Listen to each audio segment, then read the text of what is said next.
شیخ رشید باہر آ گئے تو یہ کیسے ہو سکتا ہے کہ شیخ رشید جو ہیں وہ دعوے شعبے نہ کریں. 30 اپریل سے پہلے عمران خان پہ دوبارہ حملہ ہو سکتا ہے. فیض حمید جو ہیں وہ دہشت گردوں کو پاکستان میں سیٹل کر رہے تھے. تو میں بڑی دیر سے بتا رہا ہوں کہ فیض حمید جو ہے اس کا بڑے خوفناک پلانز تھے. ایک گھٹیا ترین آدمی جو ایک اعلیٰ ترین عہدے پہ پہنچ گیا، فیض حمید اس شخص کا نام ہے. برٹش ایک اخبار ہے، اس نے تو یہ دعویٰ کر دیا ہے کہ ایرین وائٹ کیس میں عمران خان کم از کم 5 سال کے لیے نااہل ہو سکتے. اس وقت چائنا ہم سے بات بھی نہیں کر رہا.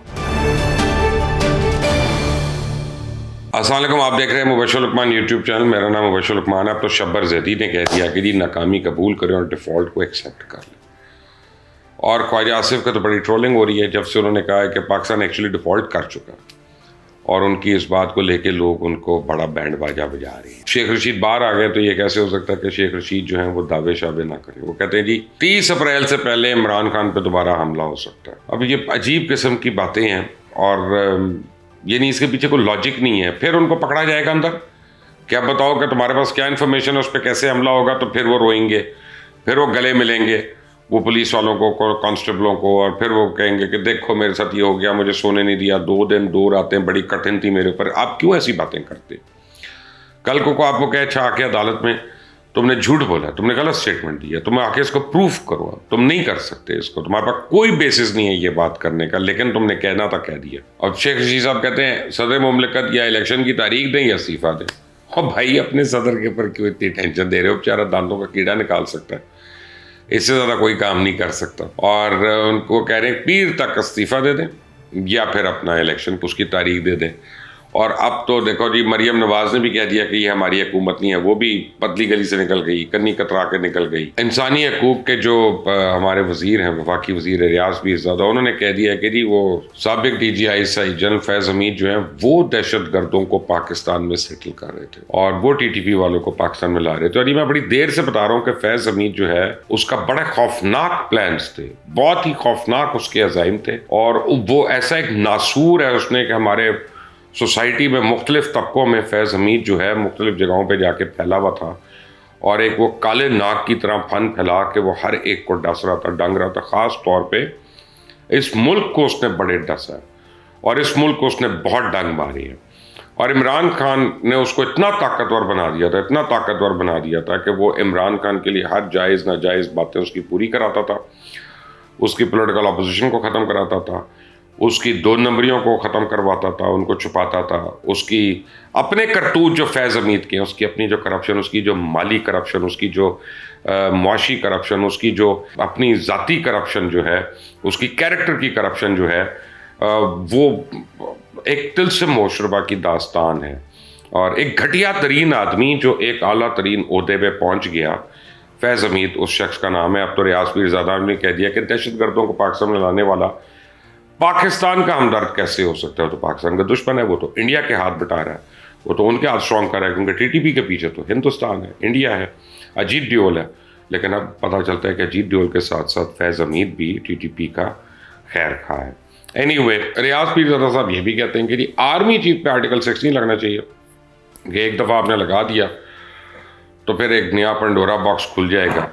لیکن میرا خیال ہے کہ جنرل فیض حمید پہ ضرور کورٹ مارشل ہونا چاہیے. ایون ریٹائرمنٹ کے باوجود ان کے اوپر کورٹ مارشل ہونا چاہیے، اور ہو سکتا ہے ملٹری لاز میں اس کی گنجائش موجود ہے. فیض حمید نے نہ صرف افواج پاکستان، نہ صرف ISI پاکستان، بلکہ حکومت پاکستان، ریاست پاکستان کو جتنا نقصان پہنچایا اتنا شاید پچھلے کچھ عرصے میں کسی شخص سے نہیں پہنچایا.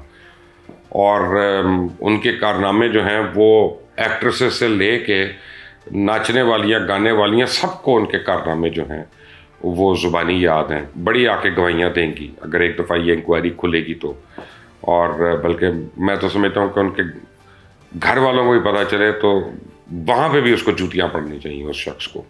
اینی وے وہ جو چیف الیکشن کمیشن ہے وہ کہتے ہیں کہ جی کوئی افواہ ایسی نہیں ہے کہ جسے میں استعفیٰ دے رہا ہوں، نہ میرا کوئی ممبر استعفیٰ دے رہا ہے. جن لوگوں کی خواہش ہے کہ میں استعفیٰ دے دوں وہ اپنی خواہشات کو لے کے سو جائے، کیونکہ میں نے تو استعفیٰ نہیں دینا، نہ ہی میرے کو ممبرز استعفیٰ دے رہے. تو اس سے وہ جو باتیں گردش کری تھیں کہ اسلام آباد میں استعفیٰ آ رہا ہے، کوئی سینئر لیول کا استعفیٰ آ رہا ہے، وہ ساری کی ساری باتیں خود ہی دم توڑ جائیں گی.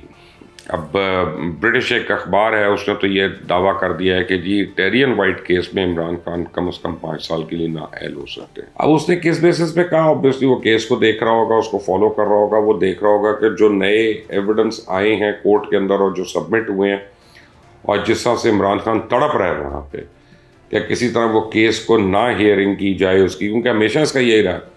فورن فنڈنگ کا کیس آپ دیکھیں 8 سال وہ یہی کہتا رہا ہماری ہیئرنگ نہ کرو، پھر وہ کہتا تھا نہیں اچھا ساروں کی ایک ساتھ کرو جی، ہماری کیوں کر رہے ہو سر؟ بھئی یہ کیا بات ہے، تمہارا کیس آیا ہے تو باقی ساروں کی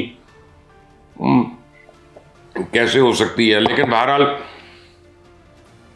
اب عمران خان کا وہ کہتا ہے کہ جی برٹش جو یہ ٹیلی ویژن، اس کا کہنا ہے کہ 2 بیٹوں کو اس نے ظاہر کیا اپنے گوشواروں میں، بیٹی کو اپنی ظاہر نہیں کیا، اور بیٹی ہے اس کی، اور بقول ان کا بھی اب یہی کلیم ہے کہ وہ عمران خان کی بیٹی، عمران خان کرے سو وہاں پہ، وہ تو لنڈن کو ہم سب سے بہتر جانتا ہے، وہ تو ویسٹ کو ہم سب سے بہتر جانتا ہے، وہ تو ان کے قانونی نظام کو ہم سے بہتر جانتا ہے، ایک دفعہ پہلے بھی کیس جیت چکا ہے، وہ ایئن باتم سے اور ایک اور سے اس نے وہ کیس کیا تھا اور وہ بھی جیتا تھا وہاں پہ، تو عمران خان کے ہیں سارے، اور پھر اپنی پارٹی میں اس کے وہاں پہ کیسز بھی ہیں، یعنی کنگ کاؤنسل بھی ہیں اس کے پاس، وہاں پہ بیرسٹرز بھی ہیں، سب کچھ ہے اس کی پارٹی میں، تو اس کو تو کوئی مسئلہ ہی نہیں، کرے کیس اب اس کے اوپر ذرا ہم بھی دیکھیں کہ جس طرح دعویٰ کر رہے ہیں۔ لیکن اس وقت نجم سیٹھی بڑا صاحب تنقید ہوئے ہیں، اور خاص طور پہ خواجہ آصف جو ہیں وہ ان کو بڑا رگڑا لگا رہے ہیں۔ غالباً نجم سیٹھی صاحب نے کوئی ٹویٹ کی ہے، اور میں نے دیکھی نہیں ہے وہ ٹویٹ، مجھے پتہ نہیں ہے اس کا، لیکن انہوں نے ان سے منسوب یہ کیا جا رہا ہے کہ انہوں نے کہا ہے کہ جی پی ایس ایل حرام ہے اور پولیس اسٹیبلشمنٹ حلال ہے، یعنی دہشت گردوں کے لیے۔ تو میرا نہیں خیال، میرا یہ خیال ہے کہ نجم سیٹھی صاحب کی ایک جو پہلے کی ٹویٹ ہے جو میں نے دیکھی تھی وہ یہ تھی، ٹی ٹی پی جو ہے وہ سیکیورٹی اہلکاروں کو ٹارگٹ کرنا چاہ رہی ہے، یہ انہوں نے اپنے کسی ہینڈ آؤٹ میں یا انفارمیشن میں یہ بات ریلیز کی ہے، تو اس وجہ سے ان کا کہنا ہے کہ پی ایس ایل کو کوئی خطرہ نہیں اور پی ایس ایل محفوظ ہے، یعنی بیسیکلی اپنے پلیئرز کو بتا رہے ہیں، جو انٹرنیشنل پلیئرز ہیں ان کو بتا رہے ہیں، جو کامنٹیٹرز ہیں ان کو بتا رہے ہیں۔ میرا خیال ہے کہ ایک کانفیڈنس بلڈنگ میجر ہے، اور اس کو اسی طرح سے ایکسیپٹ کرنا چاہیے، اس میں یہ نہیں وہ کہہ رہے کہ خدا نخواستہ یار وہ حلال ہے یا وہ حرام ہے، اس طرح یہ غلط بات ہے۔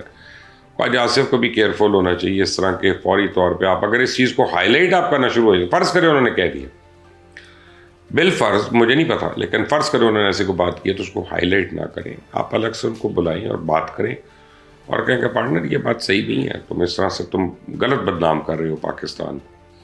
تو جب آپ ہائی لائٹ کرتے ہیں تو وہ پوری دنیا میں اس کا ایک زور ہوتا ہے، اس کا شور ہوتا ہے، اور وہ سب کچھ ہوتا ہے۔ لیکن کل رات کو میری بات ہوئی ہے اسحاق ڈار صاحب سے، اور اس میں آیا یہ ہوا کہ ابھی آئی ایم ایف جو ہے وہ تو بڑا زور لگا رہی تھی کہ 832 ارب کے ٹیکسز لگانے چاہیے، اور یہ جو اتنی لمبی بحث ہوئی ہے اس میں پاکستانی حکام نے ان کو یہ کنونس کیا کہ نہیں بھائی اپنے یہ 131 بلین سے زیادہ ہم نہیں لگا سکتے، یا جتنا بھی انہوں نے لگایا، یہ 800 کو چھوڑ دیں اور یہ 850 کا فگر چھوڑ دیں، ہم مر جائیں گے، سارے مر جائیں گے، نہ رہے گا بانس، نہ بجے گی بانسی، تو پلیز آپ ذرا صبر کریں۔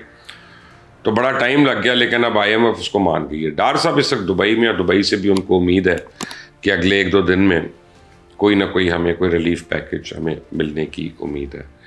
لیکن بیسیکلی ٹانگ اب وہیں پہ پھنسی ہوئی ہے، بات اب وہیں پہ اڑی ہوئی ہے کہ پاکستان پیسے لے کے ویسٹ سے کیا چائنا کو قرض واپس کر رہا ہے۔ ایک طرف چائنا کہتا ہے کہ ہمیں نہیں چاہیے، دوسری طرف چائنا جو ہے وہ اس کو ریلیف بھی نہیں دینا چاہتا۔ اسی مہینے جو لاسٹ بھی قسط دی ہے وہ بھی ہم نے صرف چائنا کی دی ہے، پچھلے 3 مہینے میں آپ اٹھا لیں صرف چائنا کو پیسے دیے، نہ آئی ایم ایف کو دیے، نہ ورلڈ بینک کو دیے، نہ پیرس کلب کو دیے، نہ کسی برطانیہ کو دیے، نہ یو ایس کو دیے، ہم نے صرف ان کو دیے۔ اب اگلے مہینے جو پیمنٹس ہونی ہے وہ $8 بلین کی، وہ صرف چائنا کو ہونی ہے، اور چائنا اس کو رول اوور نہیں کر رہا اگلے 10 سال کے اوپر۔ کن شرائط پہ کرے گا واللہ عالم، یا اگر نہیں کرتا تو اس کے بدلے وہ کیا گوادر مانگ رہا ہے، کچھ اور مانگ رہا ہے، بی آر ٹی کا کوئی انفراسٹرکچر مانگ رہا ہے، مجھے نہیں پتا۔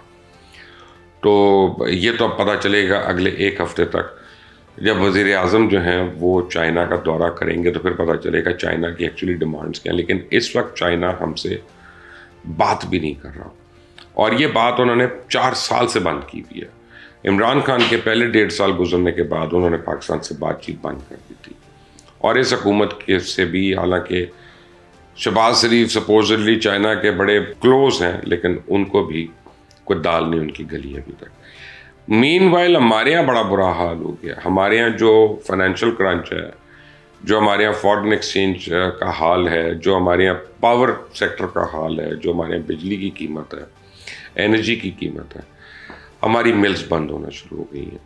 ابھی مجھے پتہ چلا ہے کہ پچھلے ہفتے کئی ٹیکسٹائل ملز بند ہو گئی ہیں. ہماری اسمال انڈسٹری تو بالکل ہی نہ ہونے کے برابر رہ گئی ہے. مینوفیکچرنگ یونٹس ہیں وہ بھی بند ہو رہے ہیں. اب یہ یاد رکھیں کہ یہ جب سب کچھ بند ہوتا ہے تو پھر ایک دم سے پیسہ بھی آ جائے تو اس کو شروع کرنا جو ہے نا وہ بہت لمبا ایک پروسیس ہوتا ہے. وہ ایک دن میں یا ایک رات میں یہ نہیں کہ آپ نے آن کیا پاور پلانٹ اپنا اور آپ کی مشینیں چالو ہو گئیں, لوگ کام کرنا شروع ہو گئے. It takes a very long and a very painful process. اور پھر جو آپ کے بائرز ہیں آگے وہ تو نہیں آپ کے انتظار میں بیٹھیں گے اتنی دیر, وہ تو بنگلہ دیش, انڈیا, کہیں اور پہ وہ منہ ماریں گے کہ بھئی ہمیں تو یہ چاہیے, کپڑے چاہیے, ہمیں تو یہ چیزیں چاہیے جو ہم نے بنوانی ہیں. سو اس سے پاکستان بہت بڑے بحران سے گزر رہا ہے اور لگتا ہی ہے کہ سوائے اللہ کے پاکستان کا کوئی ہمدرد نہیں ہے اس وقت. خود پاکستانی نہیں ہے, باقیوں باہر والوں کو ہم کیا کہیں. لیکن آنے والے دنوں میں کیا کیا مشکلیں آ سکتی ہیں اللہ ان کو آسان کرے. لیکن کیا کیا امپورٹنٹ خبریں ہوں گی یہ آپ کو کل بتاؤں گا. تب تک کے لیے مجھے اجازت دیں, لیکن اس چینل کو سبسکرائب کریے گا, بیل آئیکن کو پریس کریے گا تاکہ مزید اپڈیٹس ہیں وہ آپ کو ملتی رہیں. اللہ حافظ.